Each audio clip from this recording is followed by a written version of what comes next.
In my last video, I was wondering whether I could use the Fujifilm X-T5 for my professional interiors photography.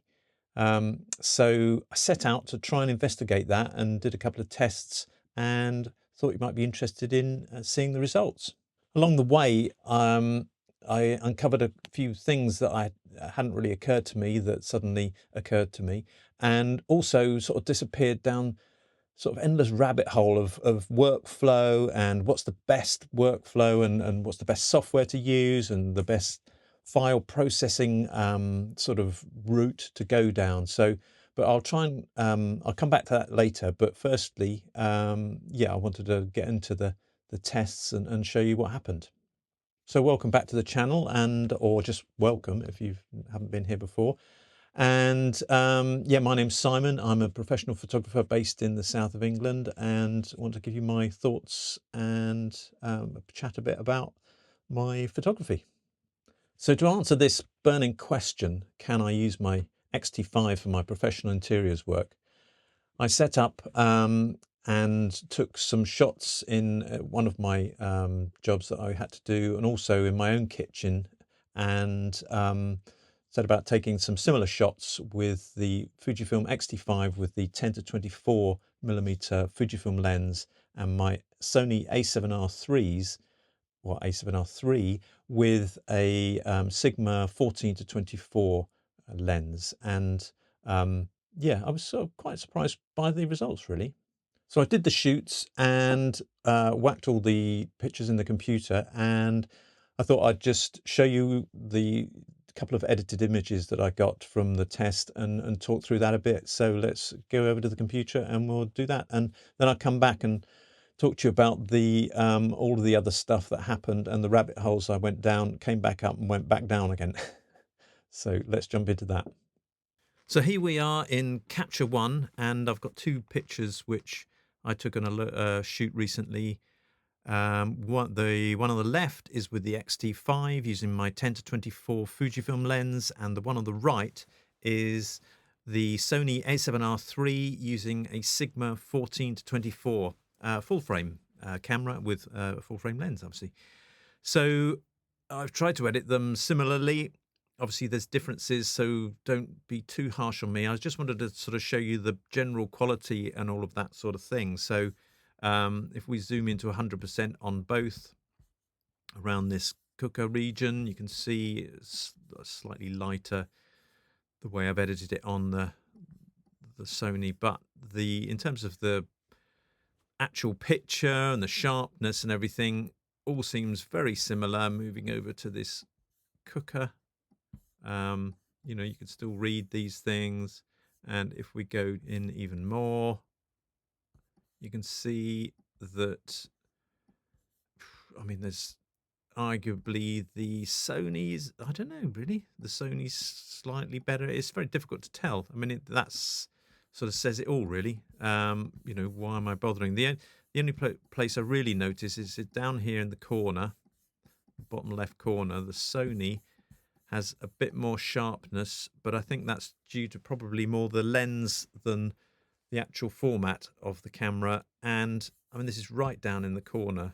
So if we go away from the corner a little bit, they're very much more similar again. And yeah, so on this version of the two side by side, I'm sure clients would be completely happy to receive either of those pictures. Going over to this side, you know, similar again. And both these images are bracketed images, so they're merged, HDR merge images of three different exposures, two stops apart. So that's how I do all my images, because there's often a huge dynamic range, especially with this particular client where they don't want internal lights on. So often the room's quite dark and outside's quite bright. And on this bright sunny day, you can see there's this massive bit of sun, and there were no blinds. I couldn't sort of stop it coming in.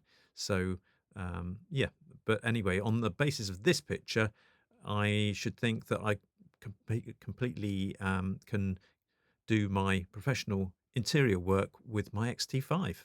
So here's a couple more images that I took actually of my own kitchen, and the one on the left again is the Fujifilm, and the one on the right is the Sony, and they both look pretty nice. The one on the left, I think I slightly prefer the way that's come out. It's sort of slightly warmer, and that's one of the things that I tend to see with the Fujifilm camera is the it sort of gives you a slightly more warm sort of color than the Sony. Always seems to be slightly cooler, and but I mean there's not a great deal in it, to be honest. So you know, it's down to that shooting experience thing, as I was talking about in the last video. But anyways, let's have a little look around here. So if I go to 100% over here on the left, and again, very similar sort of images. These are both just raw files that I've edited. They're not HDR or anything. So yeah, sort of just like for like editing. Just showing you these. If I just pan around, yeah, you know, very similar. This is 100%, obviously. Not obviously, but it is. If I go down to, for instance, this dark corner and go into 200%, you see that there is more noise, grain in the Fujifilm, but this is 200%. So I was working out that on my monitor, that I set the picture to 200% and tried to measure how big that would be, and that was about 270 centimeters. So that's well, you know, over 2.5 meters wide, and you see that much grain. I think that's completely acceptable, so you know I don't need to worry about that. And I did investigate taking it into Photoshop and doing other things to it, and doing noise reduction in Topaz AI, and you know you can get rid of all noise, and but you end up with massive files. I ended up with a 1.5 gigabyte file, but that's sort of something that I'll go into a little bit later. So yeah, no, I was happy with both of these. So in terms of using the Fujifilm for my professional work, I think I'm sort of answering my own question. If I want to do that and I feel happy with that or more excited by that, then I can go and do that. The one tiny area I need to watch is in the bright highlights. If I zoom to 200% on this orange pot on the windowsill, you'll see that on the Sony, part of it is sort of blown out here, and then there's a little bit of detail, but on the Fujifilm that's all blown out, and there are a little bit more blown out highlights on the edge of that window. So that's just something I'd have to be aware of, and maybe with bracketed shots and using HDR to merge them together, then that would be, you know, completely not a problem at all. But anyway, so yeah, that was another interesting test doing these things. I mean, it's been really interesting for me to do this test, and I hope it is of use to you in trying to sort of decide which cameras you go for and all that sort of thing. So talking about all of these other things that I came across whilst doing this test, the first was I used my Sony A7RIIIs in compressed RAW, and I've done that for years, and I've I've looked at the quality of the images and I couldn't tell a difference. But sometimes I notice a sort of weird blotchiness if I have to push up very dark shadows quite a lot, and if I try and use bracketed images that are quite far apart and try and push up the shadows, I get these weird red blotches on things. And it suddenly occurred to me that maybe this is because I'm using compressed RAW. Now with that camera, because it's of an age where they didn't have lossless compressed RAW, the only other option is uncompressed RAW. So it's a bit of you know, the downside is that the compressed RAWs are about 40 to 45 megabytes a image, and the uncompressed RAWs are about 85. But given that I sort of suddenly, I mean, crazy that I haven't really thought about it up to this point, but I will probably go to using uncompressed RAW now, and so that I don't ever get that issue, which I didn't get when I was using the Fujifilm cameras, because I use lossless RAW in there. So their files are about 35 to 40 megabytes an image. So much better in terms of size, as you know, these things mount up. Although I do, you know, with my professional work, I do a piece of work and then I archive that off to a couple of drives that I've got and onto, I use Backblaze to back up onto as well.